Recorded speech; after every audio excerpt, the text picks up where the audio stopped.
The full moon day of Visakha has passed, and it has been 2,567 years of the Buddhist era, where we count one from when the Buddha attained final nibbana. And there was the occasion before the Buddha passed away into final nibbana, where he left from the city of Vesali after having relinquished his remaining lifespan there, and from here in 90 days he would pass away into final nibbana. He walked from the city of Vesali to the town of Kushinara. It took many days. From the 3rd lunar month to the 6th lunar month, 90 days. The Buddha had to walk many hundreds of kilometers. He taught the layman Chunda and his wife on the way, who had faith, and they attained to Sotapanna, the first level of enlightenment. Chunda and his wife kept the 5 precepts, and the Buddha taught about dana, generosity, sila, morality, and the benefits of having dana and sila, which brings happiness to the mind. We call this saga, being in heaven. But even if it's heaven, the mind is like in heaven. The Buddha taught to see the drawbacks and dangers of the cycle of samsara, of renewed birth and death, and then of the benefit of Dhamma practice, of training the mind to have samadhi, concentration. Like we sit meditation here and we are training the mind to have sati, mindfulness, and samadhi. This is keeping the brahmacharya, the holy life for the mind.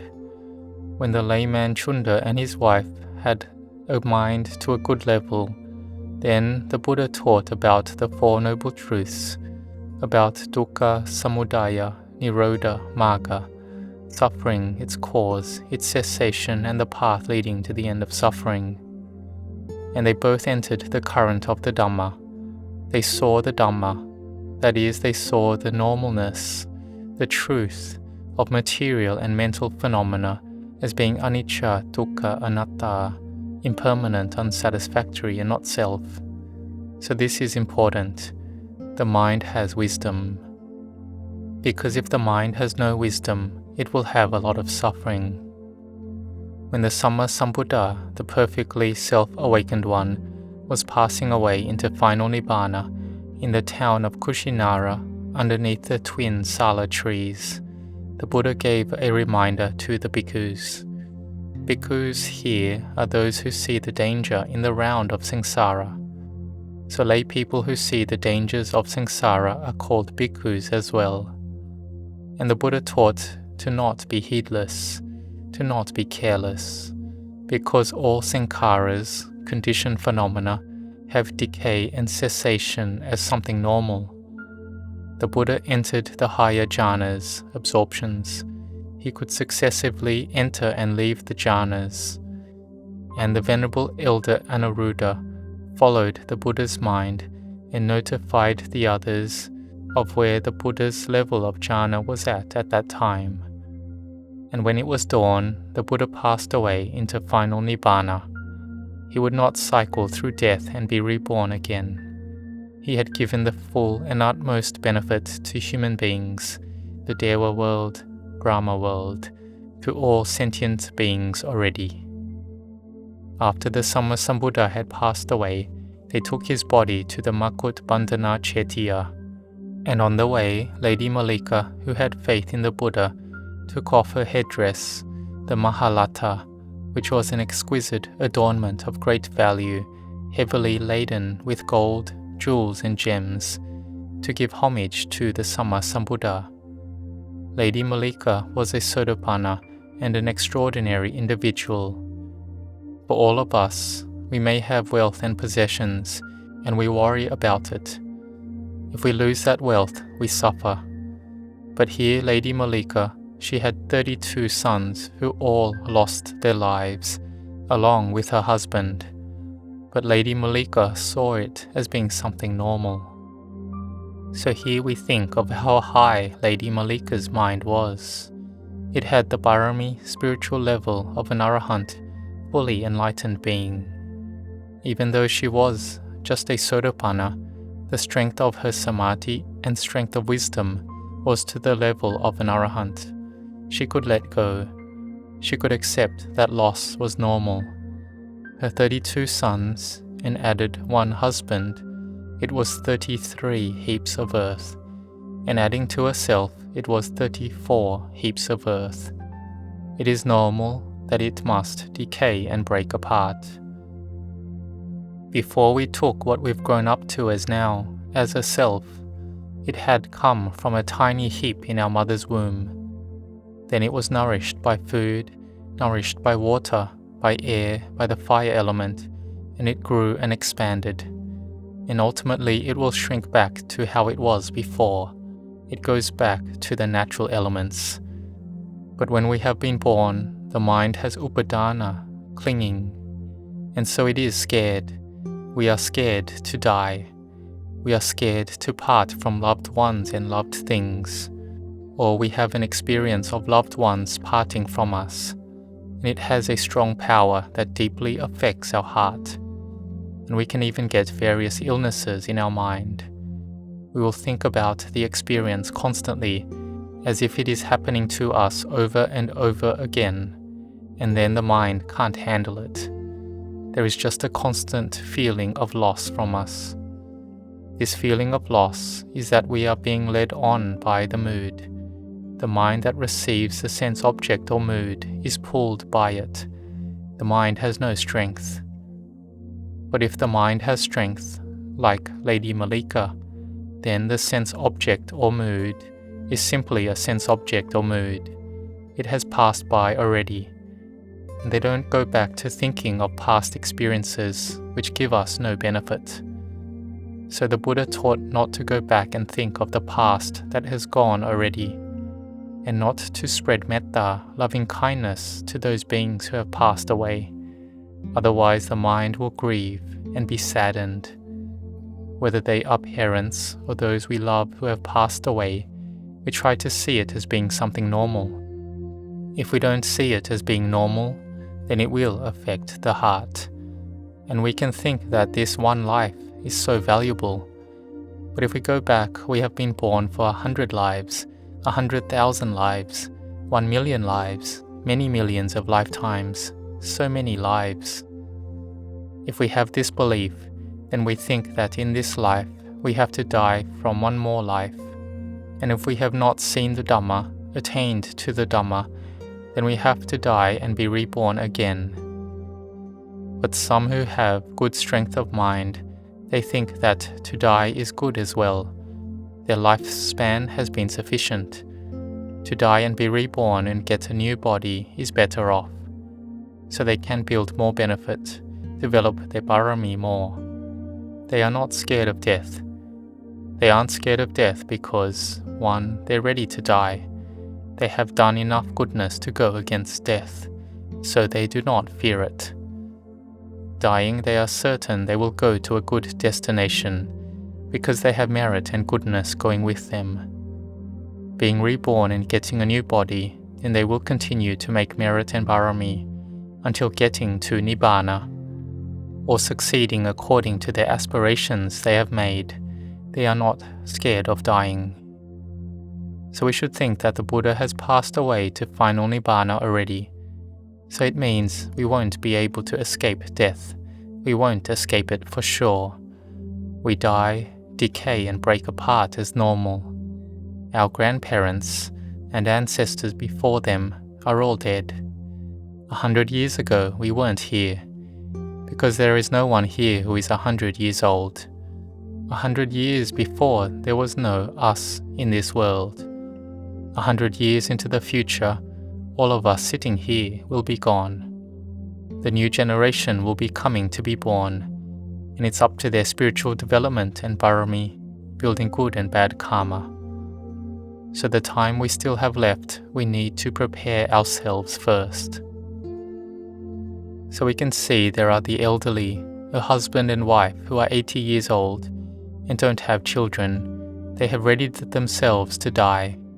They have wealth and possessions, and they donate it away. They have jewelry, gold, money, gold Buddha statues and amulets, and they donate it away. They take the merit with them. From giving of material gifts, they make merit and do dana first. And what they get is a mental thing, which is the merit that is stored in their hearts. And they are certain they will take that merit with them. They will take the merit and goodness to use in the future. There is merit arising from giving dana, merit from keeping sila, from listening to Dhamma, from meditating, helping society, rejoicing with anumodana, spreading merit to others, or the service to others. This is all about merit and goodness. Whoever does good, we sadhu, sadhu. Even if they just do a little goodness, we give our sadhu. But if someone does something bad, we don't make it worse for them, because everyone's mind wants to get goodness. But the badness is not the mind. It is from ignorance that pulls the mind. So those who have prepared themselves, it is a readiness with Dhamma. They have fully prepared themselves with goodness, like the elderly couple who are prepared. They are not heedless, and they might see the Dhamma in this life, and it will be merit that they will continue building on in their next life. So the Buddha taught us not to be heedless. And here I listened to the Dhamma of Venerable Ajahn Chah about heedfulness. We see people who have died who aren't breathing. But have you seen dead people who are breathing? There are many walking around in cities, in countries around the world. It's all mostly dead people. The living person is one who has mindfulness. So this is a deep Dhamma. Those who are breathing but don't build goodness, don't build merit and skillfulness, they are heedless and are as if already dead. Those who are heedful are ones who haven't died. And more so when we are in pain and sick, we have to contemplate it as being something normal. We make ourselves accept and take it as being normal. The Buddha taught Diganaka Brahman, it is normal, Brahman. Aging, sickness and death is something normal. Brahman, do you like it? The Brahman didn't like it. You don't like it, but you have to get it. Brahman, will you be happy or suffer? I don't like it. I don't want to get it. It will be suffering.